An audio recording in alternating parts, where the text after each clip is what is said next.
Hello friends, how to make pure gold. Friends, साबका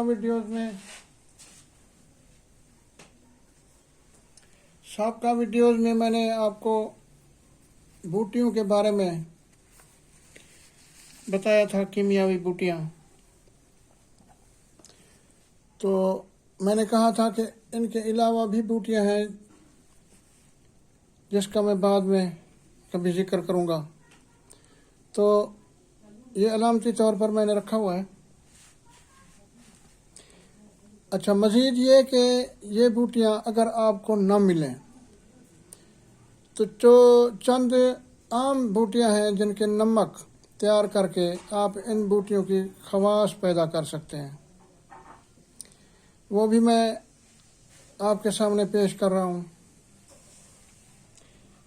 अच्छा, जो बूटियाँ बच गई थी पहले उनका जिक्र करते हैं, फिर इन बूटियों का जो है आपको बताऊंगा कि जिनके नमक तैयार करके इन बूटियों के खवास पैदा किए जा सकते हैं।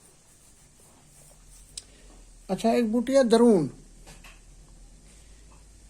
इसका पौधा कद आदम यानी इंसान जितना बड़ा होता है। पत्ते मेहंदी के मुशाबा होते हैं।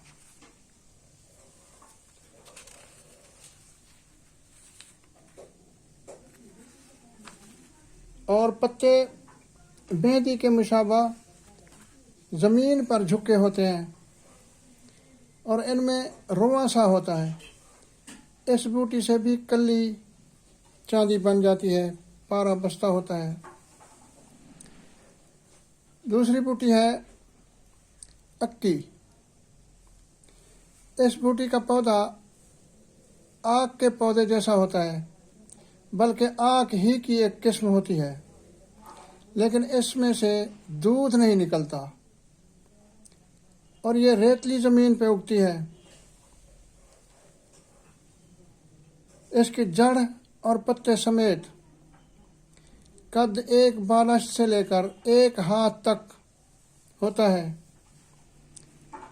और इसको सुखाकर और पीसकर 2.5 माशा 1 तोला पारा या कली पर डालें तो चांदी बन जाएगा। ये अक्की की खासियत है। उसके बाद है स्थल कमल।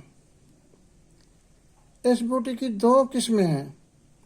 एक के फूल और पत्ते कोकनार की तरह होते हैं, दूसरी के फूल और पत्ते नीलोफर के मुशाबा होते हैं। अगरचे दोनों अक़साम काम दे सकती हैं मगर अक्सीर नहीं है। दूसरी किस्म की नीलोफर में फ़र्क ये है कि वो नीलोफर पानी में और स्थल कमल सख्त पथरीली ज़मीन जगह पे होती है। इसके खुश्क पिसे हुए पत्ते 2 माशा फी तोला पारा या कली जब नीचे आग जल रही हो डालें तो चांदी हो जाएगी। अब मैं आपको ये बताता हूँ कि अगर ये बूटियाँ नहीं मिलती तो जो बूटियाँ हैं उनके आप नमक तैयार करके इन बूटियों के खवास पैदा कर सकते हैं। नंबर 1, तेलिया कंद। ये बूटी अक्सीर आज़म है। इसकी कोई चीज़ फजूल नहीं है। इसके पत्तों और फूल के मुआफिक बूटियाँ लेनी हों तो आबिल जालू के पत्ते, बेख खरहारी और 5 अंग यानी जड़, पत्ते, फूल, इनके 5 के 5 अंग, हरदरी जिसे अनारी भी कहते हैं, खुश्क अनार की तरह रेतली मैदानों में होती है। इन सब का अर्क निकाल कर नमक गोमा और नमक बिंदाल जर्द मिलाकर इन अर्कों में खरल करें, फिर आग पर रख कर खुश्क कर दें। जब खुश्क हो जाए तो कुराम बीक में डालकर अर्क कशीद कर लें 3 رنگوں میں عرق نکلے گا، سفید، زرد اور سرخ، اور آخر میں سیاہی مائل عرق نکلے گا۔ تل چھٹ باقی رہ جائے گی۔ بس اس تل چھٹ میں اسی قدر سجی اور نمک لاہوری ملا کر بوتا تیار کریں اور اس میں کلی لے کر 2 دفعہ گلائیں تو کلی کا پانی جذب ہو جائے گا اور کلی چاندی بن جائے گی۔ اس کے بعد بوتا بیکار ہو جائے گا۔ تیلیا کند کے پھول کی صفت اسی فضلہ میں ہے۔ تیلیا کند کے پتوں سے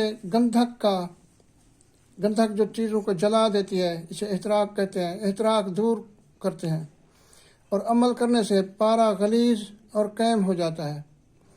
اور ان اجزاء سے جو فضلہ نکالا ہے، اس سے وہ بہتر ہے کہ عرق کشید کرنے کے بعد جو تل چھٹ باقی رہ جائے اس کو عرق پلاتے رہیں، یعنی اسی عرق میں کھرل کرتے رہیں، اور 7 دفعہ جو تل چھٹ رہ جائے اس سے بوتا بنائیں اور گندھک کو لے کر اس بوتا میں گلائیں۔ 7ویں بار کا کشید شدہ عرق 7 دفعہ اس کے پکانے میں صرف کر دیں تو گندھک کا احترام ختم ہو جائے گا اور گندھک قیم و نار ہو جائے گی۔ اچھا، اس کے بعد اگر تیلیا کند کی جڑ کی خاصیت پیدا کرنی ہو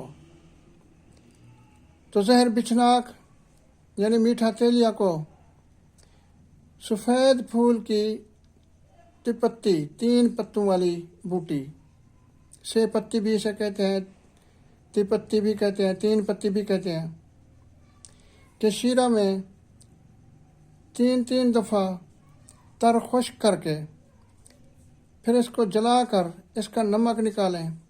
بس اس نمک کی وہی خاصیت ہوگی جو تیلیا کند کی جڑ کی ہے۔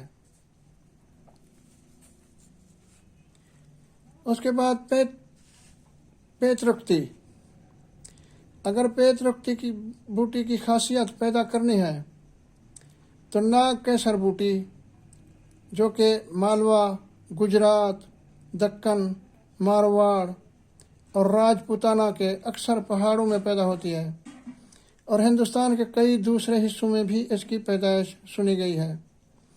عشق پیچا کی طرح بانسوں کے ٹھاٹ پر چڑھائی جاتی ہے۔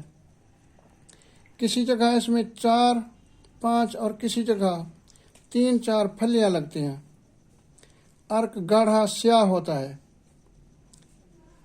اس کا 5 انگ یعنی جڑ، شاخ، پھل، پھول اور پتا، اور ساگوان کے 5 انگ، ان سب کا شیرہ نکال لیں، اور اشرلنگی کا پھول، اشرلنگی اس کا اچار بھی بناتے ہیں، اس کے پھول کے اندر مہادیو کی مورتی جیسی شکل ہوتی ہے، لے کر عرق میں کھرل کر کے ہر بوٹی کے عرق میں 7 دفعہ کھرل کریں اور خشک کر کے عرق کشید کریں۔ جس قدر عرق نکلے اٹھا لیں۔ اس عرق میں وہی خاصیت ہوگی جو پیت رکتی کی ہے۔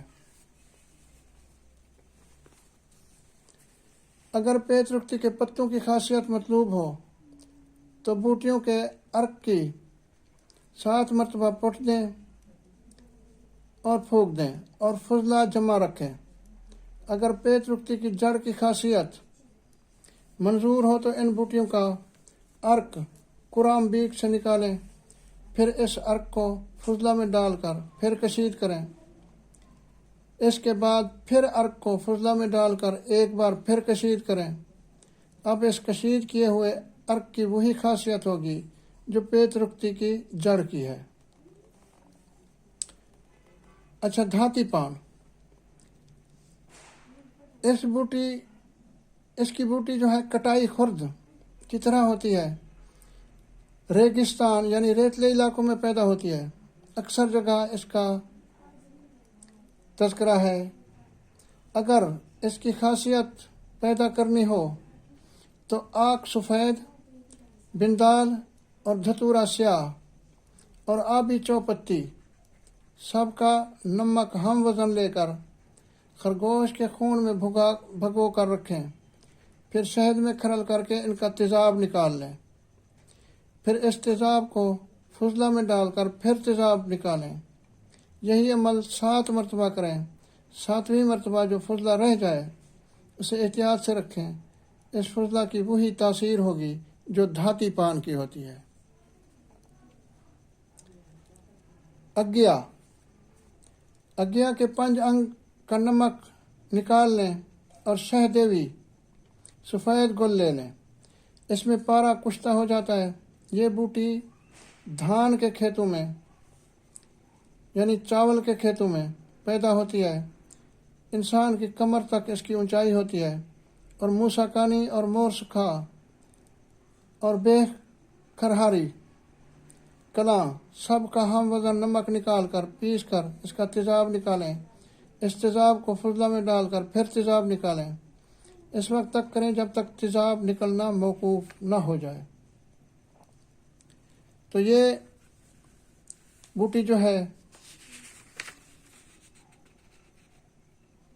अगर वो बूटियां आपको नहीं मिलती जिसका पहले जिक्र किया है तो ये नमकियात बनाकर आप उन बूटियों की खासियत पैदा कर सकते हैं। तो वीडियो लंबी हो रही है। चंद नुस्खे आपको बताने थे गोल्ड बनाने के। तो अगली वीडियो में फिर अक्सीर आपको बताऊंगा, अक्सीर शम्स गोल्ड बनाने की अक्सीरें। तो इस वक्त इजाज़त चाहूँगा। अगर अल्लाह ताला ने ज़िंदगी बख्शी तो अगली वीडियो में मुलाकात होगी। दुआ है कि आप जहाँ कहीं भी हों अल्लाह ताला आपकी जान माल इज़्ज़त अब्रू की हिफाजत फरमाए। तो अल्लाह हाफ़िज़।